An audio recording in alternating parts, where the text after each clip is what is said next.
Dudi Purwagandi dalam demonstrasi driver ojek online pada Rabu 17 September 2025 tidak lepas dari sikapnya yang dianggap lebih berpihak pada perusahaan aplikasi transportasi online dibandingkan dengan pengemudi ojek online.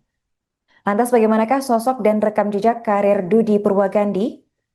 Menurut penelusuran Tribunnews.com, Dudi Purwagandi dikenal sebagai politisi dan birokrat.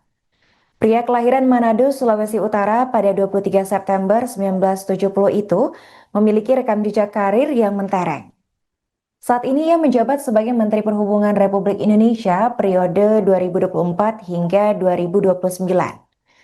Dudi Purwagandi mengawali karir sebagai staf asisten BOD PT Tri Usaha Bakti Truba dari tahun 1990. Download Tribun X sekarang, menghadirkan lokal menjadi Indonesia.